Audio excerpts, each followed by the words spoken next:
ساجد ہے. میں بہاولپور کا رہائشی ہوں. میں نے MSc کیمسٹری میں کی ہوئی ہے. تھیلیسیمیا کا پیشنٹ ہوں. تو میں آج کراچی ہمدانی کے پاس آیا تھا فیتھ آرگنائزیشن میں تھیلیسیمیا کے کچھ بچوں کے لیے ہیلپ کے لیے کہنے کہ ہمارا جو سٹی ہے ایک چھوٹا سا سٹی ہے, اس میں UTH کی ہاسپٹل ہے. اس میں جب میں نے MS صاحب سے بات کی تھی تو ہمارے ہاسپٹل کے MS صاحب نے اور CO صاحب نے اپنی خصوصی کاوش سے وہاں پر ایک تھیلیسیمیا یونٹ قائم تو کروا دیا ہے اور اس میں کافی ساری مشینریز بھی اویلیبل ہو گئی ہیں. لیکن ہمیں جب بچوں کی میڈیکیشنز کا ٹائم آتا ہے تو اس کے لیے ایک الگ سے کوئی فنڈ نہیں ہوتا گورنمنٹ کا. تو ان بچوں کی میڈیکیشنز کے لیے میں فیتھ سے ہیلپ کے لیے آ گیا تھا. میم سے بات کی ہے. مزید میم آپ بتائیں کہ ثاقب جو بھاولپور سے آئے ہیں اور کیسا آپ کو ان کا ریئیکشن لگا؟ نہیں, مجھے بہت اچھا لگا ہے کیونکہ اکثر آپ لوگوں نے دیکھا ہوگا کہ ہماری ٹیم جو ہے وہ بہاولپور اچ شریف وزٹ کرتی رہتی ہے اور کنیکٹڈ بھی ہے اور ہمارے کوآرڈینیٹر بھی ہیں اچ شریف میں. اور وہاں کے بچے بہت زیادہ پریشان اس لیے ہو جاتے ہیں کہ اکثر بہاولپور میں جو ہے انہیں بلڈ نہیں ملتا تو وہ اچ شریف میں لگانے پہ مجبور ہوتے ہیں.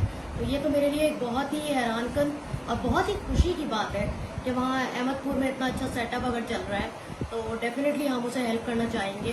اور ہمارے بہت سے بچے بہاولپور اچ شریف کے اسپانسرڈ بھی ہیں جو ڈیسپرول انجیکشن وغیرہ ہم سے لیتے رہتے ہیں.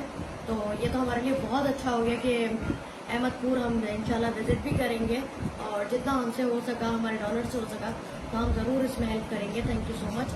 اور بلکہ ہمیں انٹروڈیوس کروانے کے لیے اور ایک نئی جگہ بتانے کے لیے یہ بہت بہت بہت شکریہ تمہارا. اور تم خود ایک بہت بڑی انسپریشن ہو. بالکل. ثاقب بھائی کے بارے میں بتائیں, آپ خود بھی بتائیں, میم آپ بھی بتائیں کہ ثاقب بھائی کے جو ایجوکیشن ہے ان کی کیا ایجوکیشن اور کیا کر رہے ہیں پیشنٹ وہ کس طرح میری سروائیو کر رہے ہیں. ماسٹرز کیمسٹری میں MSc کیمسٹری کی ہے میں نے. اور میں کہاں سے کیے بتائیں؟ میں نے اسلامی یونیورسٹی بہاولپور سے کیا اور میں پچھلے 2 سالوں سے PHP ہاسپٹل میں ورک کر رہا ہوں ایز اے سپروائزر. ایک پرائیویٹ کمپنی کو دیکھ رہا ہوں. تو جب وہاں میں کام کر رہا تھا تو میں نے یہ کافی سارے بچوں کی پریشانی دیکھی کہ جب کوئی بہاولپور جاتا تھا دور دراز علاقوں کے تو کوئی بچے اکثر اتنے غریب ہیں کہ وہ وہاں جانے افورڈ بھی نہیں کر سکتے جس کی وجہ سے وہ نہیں جاتے. تو ہم نے پھر ڈاکٹر وغیرہ نے سب نے MS صاحب سے بات کی تو وہاں کے جو MS صاحب ہیں ڈاکٹر عارف گورو صاحب انہوں نے اور اس وقت کے CO اورنگزیب ملک صاحب جو ہیں انہوں نے خصوصی کاوش سے وہاں پر ایک یونٹ قائم کروایا اور وہاں پر مشینری اویلیبل کی. ڈاکٹر سے فنڈز اکٹھا کر کے ہم نے وہاں پر بیڈز لگوائے ہیں. انہوں نے تو کیمپ کرتے رہتے ہیں. ڈاکٹرز خود ڈونیٹ کرتے ہیں بلڈ تاکہ بچوں کو بلڈ لگ سکے.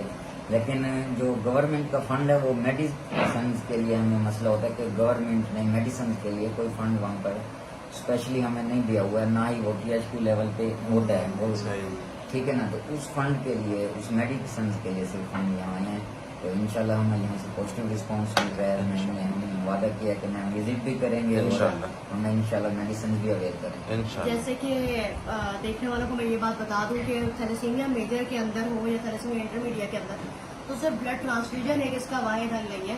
ٹرانسفیوژنس ہر جگہ ہو جاتے ہیں, ٹرانسفیوژنس مل جاتے ہیں, لیکن جو ہمیں اس کے بعد چاہیے ہوتی ہیں وہ ہوتی ہیں دوائیاں جو ہمیں اپنے فولاد کو کم کرنے کے لیے چاہیے ہوتی ہیں. اور افسوس کی بات یہ ہے کہ کافی جگہوں پہ حکومت کی طرف سے یہ دوائیاں موجود نہیں ہیں یا ان کے فنڈ نہیں ہیں. تو پھر ہم جو ہے وہ فیتھ میں اپنے ڈونرز کے توسط سے کوشش کرتے ہیں کہ ان بچوں کو اسپانسر کر لیں اور انہیں یہ میڈیسن دے سکیں. اگر یہ میڈیسن نہ ملے تو بلڈ ٹرانسفیوژن کروا کے اتنا برا حال ہو جاتا ہے کہ جی جیسے ایک مشین کو زنگ لگتا ہے ویسے ہی اس باڈی کو فولاد سے زنگ لگتا ہے اور پھر جو ہے اللہ نہ کرے ڈیتھ بھی ہو سکتی ہے.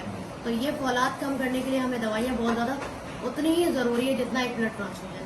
تو یہ تھوڑا سا آپ کو بیک گراؤنڈ بہت ضروری تھا دینا کہ جو ویڈیو دیکھ رہے ہیں جو ہیلپ کرنا چاہتے ہیں وہ ضرور ہم سے رابطہ کریں. Thank you so much. Thank you.